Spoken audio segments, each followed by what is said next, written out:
Now the world don't move to the beat of just one drum. What might be right for you may not be right for some. In 1991, she was arrested for holding up a Las Vegas video store with a gun. A stint in jail was followed by a failed marriage, alcoholism, and another arrest. It's a disease that you just don't have control. You don't have control of yourself. Dana Plato continued to have substance abuse issues. She died from a drug overdose. Thanks for tuning in. I'm the True Crime Queen. Please make sure to like, click the notification bell, comment, share, and subscribe. Dana Plato's career was launched into the stratosphere when she landed her big break as Kimberly Drummond on Diff'rent Strokes. The show was a hit from its 1978 premiere, and Dana and her co-stars became an instant sensation. But when she was written off the series in 1984, her life devolved into chaos as she battled addiction, bankruptcy, and a custody battle for her beloved son as she struggled to find other roles. In 1989, Dana bared all for Playboy and began starring in a string of low-budget movies and even an adult film. Her addictions eventually took over her life, and she paid the ultimate price. But where did it all go wrong? How could Dana Plato go from a famed child actress to being found dead in an RV at only 34 years old? What really happened may surprise you. This is her story.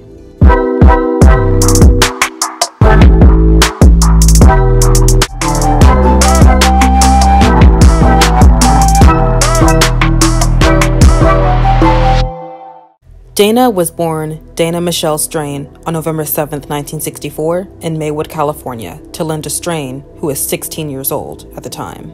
Linda was unable to take care of her at the time, and she was later adopted as a baby by Dean and Florine Plato, who's also known as Kay. Her parents divorced when she was 3, and she was primarily raised by Kay, who began taking her to casting calls. Dana began appearing in TV commercials and modeling by the age of 7. Dana would go on to appear in more than 100 commercials. Crust is sure tender. Real fruit filling. Danish rings. You sure you didn't get them at a bakery? In 1975, she starred in her first film as Wendy in Beyond the Bermuda Triangle, and as Evie Jo in Return to Boggy Creek in 1977. The following year, she had a small role in California Suite alongside Jane Fonda, Richard Pryor, and other stars. The film also received several awards and nominations from the Oscars and Golden Globes. She later caught the attention of a producer who recommended her for the role of Kimberly Drummond on the series Diff'rent Strokes. The sitcom also starred Gary Coleman, Todd Bridges, Conrad Bain, Charlotte Rae, and Mary Jo Catlett, who also voices the character Mrs. Puff on SpongeBob SquarePants. When the series premiered in 1978, it turned Dana into an overnight celebrity, launching her into the spotlight. The groundbreaking show centered around Conrad Bain's character, Philip Drummond, a white, wealthy businessman who adopts the children of his deceased African-American housekeeper, Arnold and Willis, played by Gary Coleman and Todd Bridges. There are going to be no girls on any team that I coach. This is the boys' team, and there's no more comments. Now, if you want to get thrown out, I can oblige you. That's it. Come on. Oh, let go of me! Hey, you can't do that to the coach! You dumbhead, apologize to him! You do it for me!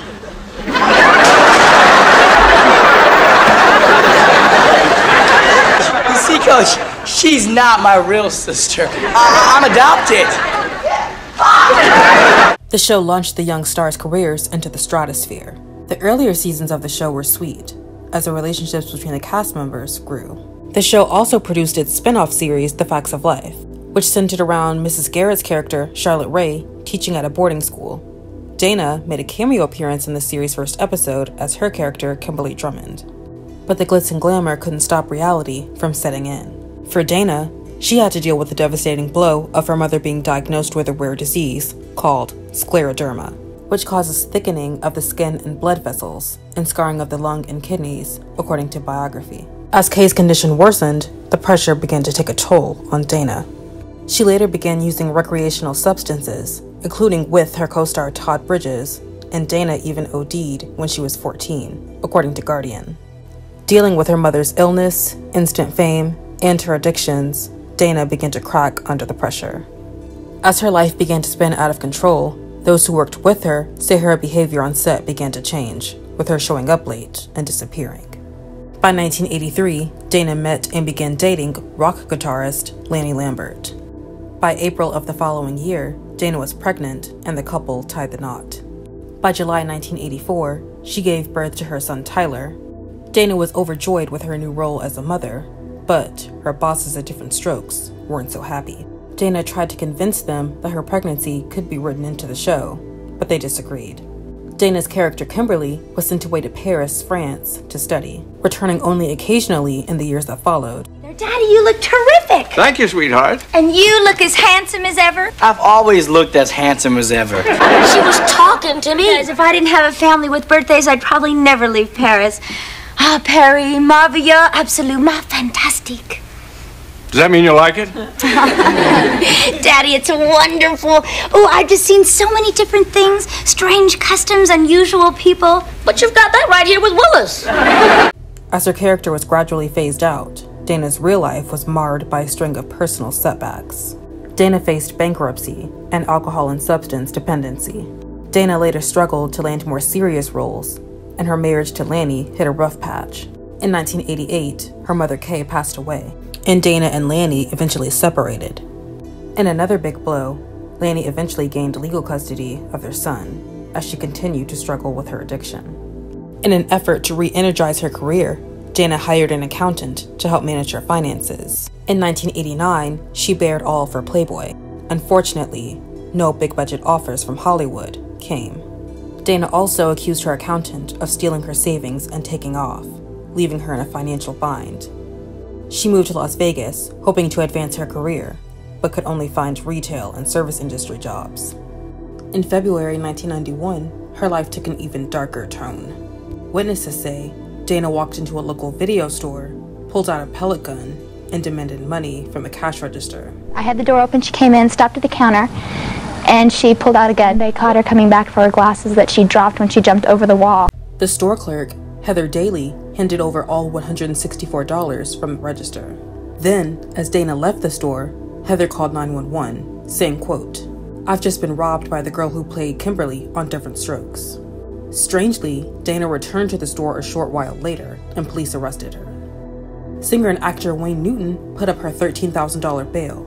According to an article at the time from the newspaper, the Orlando Sentinel, Wayne's manager at the time said Wayne and Dana never met, but he chose to help her out anyway, saying, quote, "Wayne Newton came up through the industry. He's seen what this industry has done to people. The industry takes a terrible toll on children," end quote. Dana pleaded guilty in August 1991, and she was granted 5 years probation. The same year, she began the search for her birth parents, which was documented on an episode of The Maury Povich Show.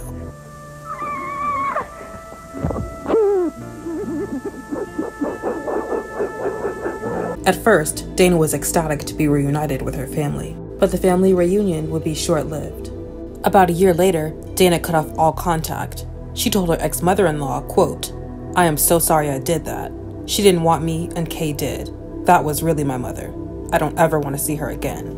In 1992, she violated the terms of her probation after she was accused of forging prescriptions to obtain Valium pills from a local pharmacy. She was again sentenced to 5 years probation. She told reporters, quote, "If I hadn't gotten caught, it could have been the worst thing that happened to me because I could have died of a drug overdose." Later the same year, she starred in a string of low-budget movies like Prime Suspect, Bikini Beach Race, The Sounds of Silence, and the video game Night Trap, which caused controversy after claims were made that it included an extreme amount of violence. The game came under fire during the 1993 congressional hearings on violent video games. According to the information news website Screen Rant, the hearings resulted in the creation of the Entertainment Software Rating Board, which determines the age appropriateness for video games. The rating system is still used to this day. By the mid-1990s, Dana starred in more low-budget movies like 1995's Lethal Cowboy and Compelling Evidence. Unfortunately, the roles did not help her career, and her addiction continued to worsen. By 1996, those who knew her say she was no longer hiding her habits from her son. That's when I started to mature a little bit and see a problem and semi-understand what was going on. She was smoking crack cocaine and on pills. And that's when really started getting bad. She just did not look good at all. The house was a mess, and I found little rocks on the bathroom floor and stuff like that. By 1997, Dana appeared in a very different role, an adult video titled Diff'rent Strokes, the story of Jack and Jill in jail.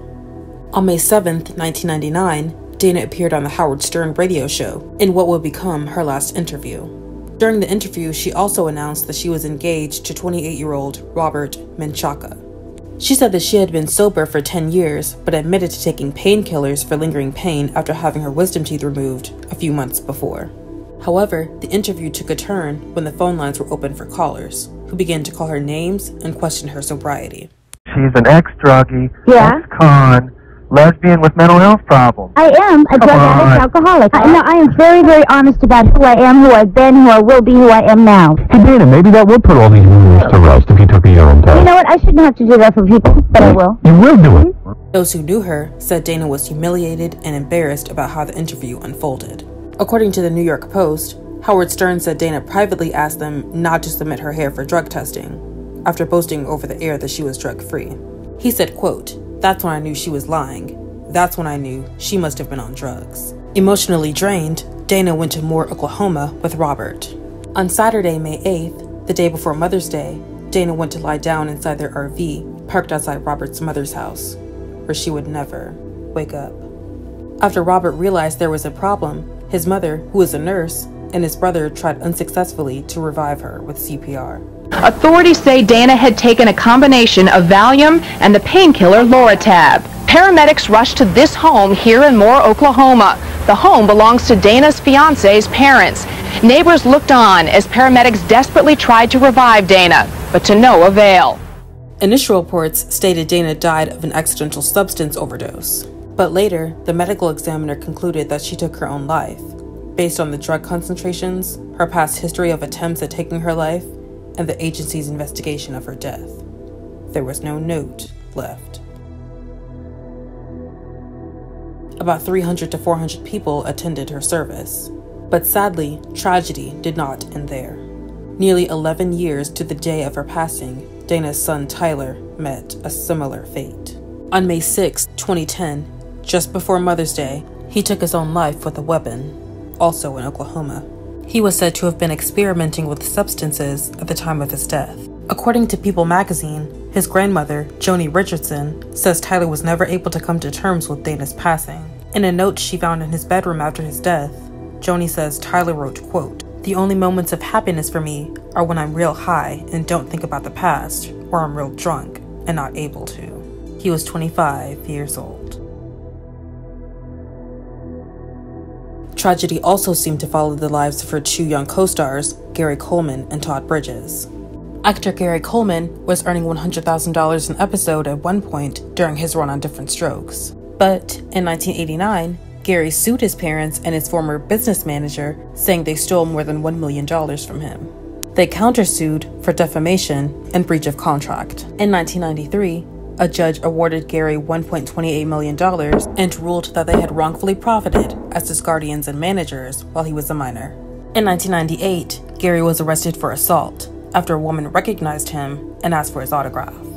He received a 90-day suspended jail sentence, a $400 fine, and ordered to attend 52 anger management classes, according to AP News. The following year, Gary filed for bankruptcy, and at one point, he was working as a security guard. From 2007 to the end of his life, he was involved in a string of fights, including two with his estranged wife, Shannon Price. They divorced in 2008. He died on May 28, 2010, at age 42, when he suffered a brain hemorrhage after a fall in his home. Within 3 years of Diff'rent Strokes ending, Todd Bridges admitted to using and selling substances, partly to numb himself from the memory of being inappropriately touched by his former publicist, according to USA Today. In 1989, then 24-year-old Todd was accused of opening fire on a drug dealer, leading to 2 trials, the first for an attempted murder and the second for assault by firearm. By August 1990, he was acquitted of both crimes with the help of attorney Johnny Cochran, who was known for his work defending O.J. Simpson. In his 2010 memoir, Todd wrote that when he was pulled over on his way from buying substances in December 1992, he considered committing suicide by cop. He was arrested again, but this time, a judge who happened to be a former addict himself sent him to prison for 90 days in the hopes that it would prompt him to get clean once and for all. Todd says he has now been sober for more than 25 years. Conrad Bain, best known for his role as Philip Drummond on Diff'rent Strokes, died of natural causes in Livermore, California back in 2013. He was 89 years old. Charlotte Rae, known for her role as Edna Garrett on Diff'rent Strokes and the Facts of Life, died at her home in Los Angeles, California in 2018. Her death followed a series of illnesses. She was 92 years old. Dana Plato is best remembered for the bright light that she brought to the childhoods of many generations, despite the darkness she faced in her own life.